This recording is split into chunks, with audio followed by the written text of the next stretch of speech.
How's it going, everyone? It's Mason Dozier here again with ISA 4220 Fall Semester 2020, and today we're going to be talking about IMAPS and DNS. So we'll start off with IMAPS because it's a little less complicated than DNS, but before we start getting into what IMAPS is, let's talk about what IMAP is. So IMAP is Internet Message Access Protocol. It is a delivery protocol that allows users to access emails from a mail server. It's similar to POP3 because it focuses on the second half of the email exchange process and is more oriented for allowing users to access and view those emails versus sending the emails. And so I said it was similar to POP3, but it's not quite the same thing because with POP3, that protocol does not store the message on the client system, and it actually deletes it from the mail server after the users receive that message. Whereas IMAPS will actually store that message on a mail server and allows users to access that message from multiple devices. And it does this by creating a cache of the mail and delivers a cache copy of that message to the client system. And this allows for synchronization of the mail folders. And IMAP uses TCP IP connection on port 143. So now that we know what IMAP is, we can talk about what IMAPS is. And IMAPS is actually just Internet Message Access Protocol secured. It's the secure version of IMAP, similar to HTTP versus HTTPS or POP3 versus POP3S. It's IMAP using an SSL TLS connection, and the SSL or secure socket layer allows for that protocol to encrypt the data as well as the connection being made between the user and the server, which is made over the internet, which can be unsecure. And so it helps protect that data by encrypting it, and it uses port 993 versus port 143. Okay, now that we've talked about IMAPS, let's talk a little bit about how to harden it. So hardening IMAPS is pretty much straightforward. Obviously, the first thing you're going to do is enable SSL so that you can use IMAPS, which is a secure version. The second thing you're going to want to do is install an email antivirus program. There's a lot of different softwares and programs available for you to download to use with your mail service. This just helps protect against malware and other malicious programs that can be contained within an email, especially from unsolicited sources. And since users are able to download messages using IMAPS, this is actually more important because it ensures that you don't download anything onto your system that contains one of those malicious programs that could destroy your program, or destroy your computer, not your program, sorry. And then the last thing you're going to want to do is disable unauthenticated remote access. And what this does, it just helps prevent unauthorized users from gaining access to your mail server and destroying messages or attempting to send malicious programs in a mail or in a message. And it also helps protect them from gaining access to your system via that mail server. And with that, pretty much wraps up IMAP and IMAPS. So let's move on to DNS. Okay, we actually have a lot to talk about here with DNS.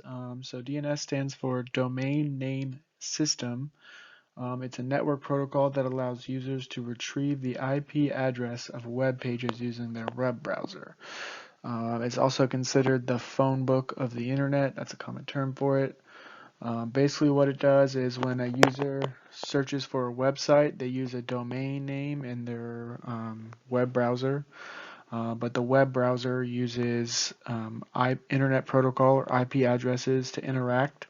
So what DNS does is it translates those domain names into IP addresses for the web browser so that I can load the content that the user requested. DNS actually uses UDP port 53 or user datagram protocol. This is actually different than most of the services we've talked about in previous videos, which use mostly TCP IP connections, which require verification using what's called a three-way handshake, which we talked about earlier. UDP is a lot different than this because it's a loss tolerated protocol, which means that if all the packets are not delivered, then it doesn't interrupt the connection. So, for example, if you're streaming a video, you'd use UDP, so that way, if you know you have a couple packets that are lost, it's not going to interrupt the whole video stream, and it'll allow you to keep going. Whereas, like if you're sending a message using TCP/IP, you're going to want to have all those packets delivered, otherwise the message will be incomplete. And because UDP doesn't actually have to authenticate the connections, it makes it much faster than TCP. Okay, so there are 4 elements of DNS. The first is the resolver server. What this does is it converts domain names into IP addresses. So this is actually what your web browser will reach out to when you're typing a domain name into the browser. And sometimes the resolver server won't actually have the IP address stored in its cache, and so when that happens, it actually has to go find the correct IP address for that domain name using the full DNS process, which we'll talk about in the next slide after we talked about the 4 elements. So the next element of DNS is the root server. This is actually the top of the DNS hierarchy, and it consists of 13 sets of root servers worldwide, which are actually managed by 12 different organizations. And many of these servers are actually based in the US, which is a pretty interesting fact.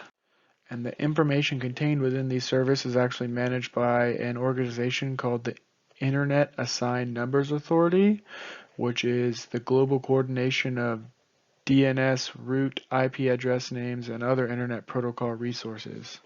And this also manages the next element of DNS, which is the top-level domain server. And the top-level domain server, or TLD server, stores information for all top-level domains.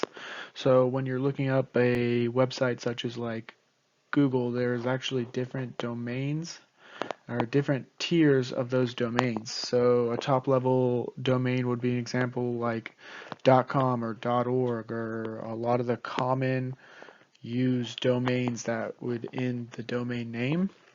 Whereas if you're using a domain name that ends in something like .xfl, that wouldn't be a top level domain, so that wouldn't be contained in this domain server. So what this does, it just contains those top level domains. And then the last element is the authoritative name server. This is kind of sometimes confused with the root server, but it has its own real function. It stores all the information about domains. It's actually the final authority in the DNS process. And what it does, it pulls information from different zones or different databases that store this information about these domains. And when a request is sent to it, it pulls that information and sends it to the user using the DNS process, which we're actually about to talk about. So now that we know what DNS is and a little bit about the elements and how it works, let's talk about the process and the steps in the process of DNS.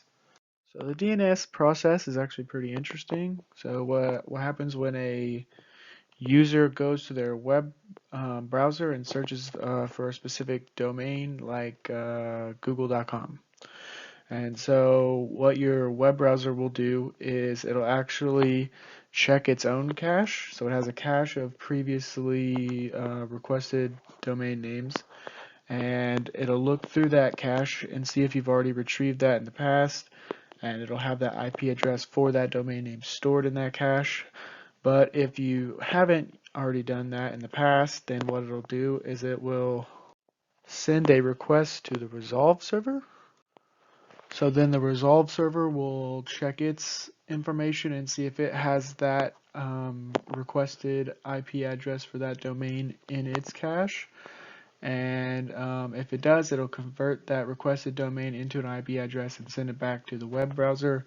If not, the resolver will send a request to the root server. And so the root server doesn't actually contain the IP address information needed. What it does is it identifies the correct TLD server for the request and then directs that request to the TLD server.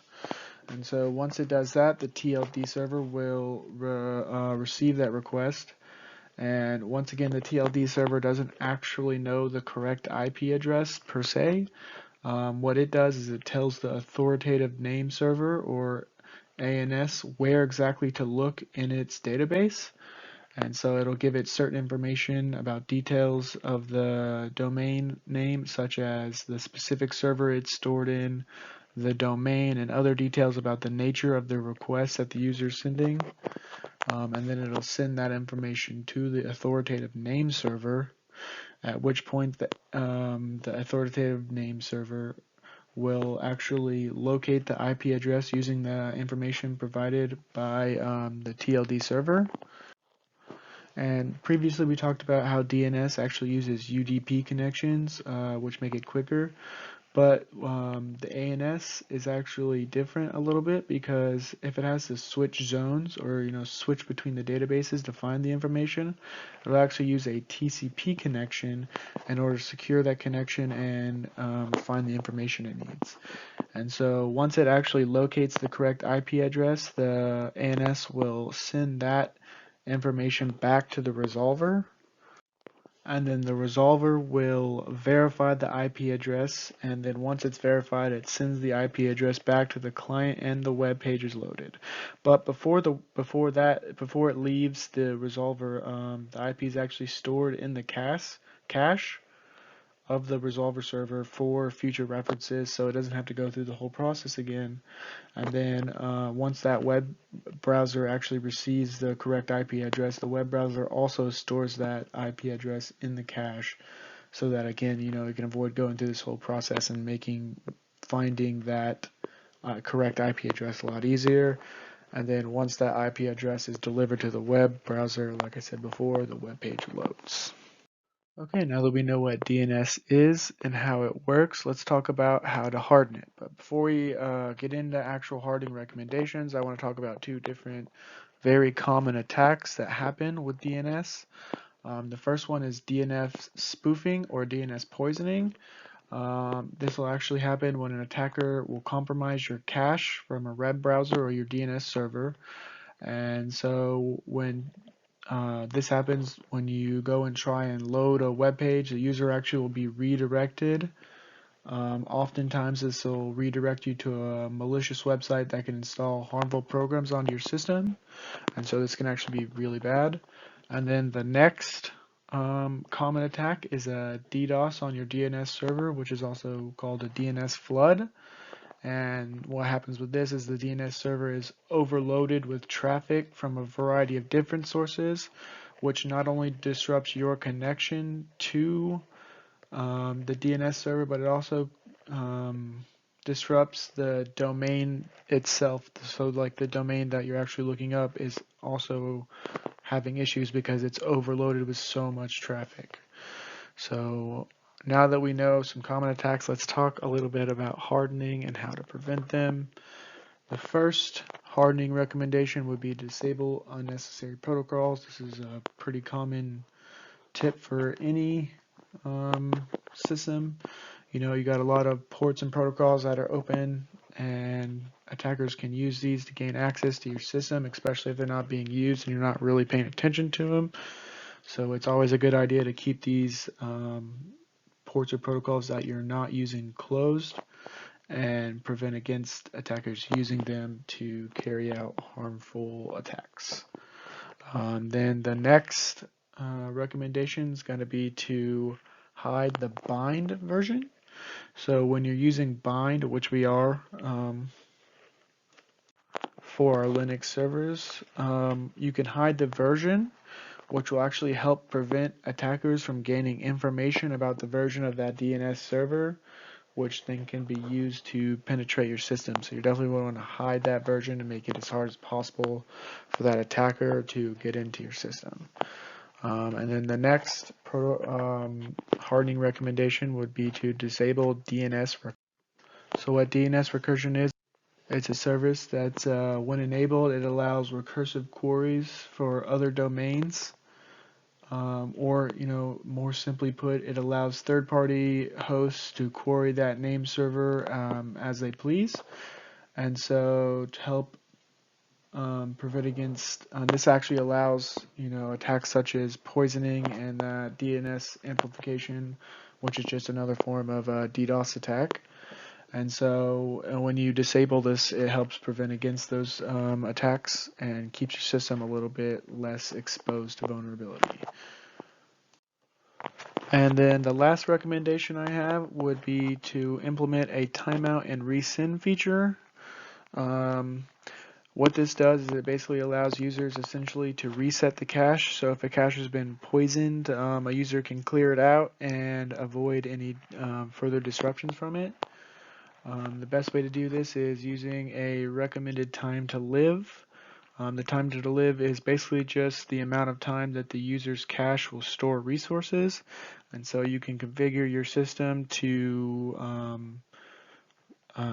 have this time to live to be as short or as long as you want. So that way, if you set it to a short amount of time, that ensures that if your cache is poisoned, then it doesn't permanently disrupt your system.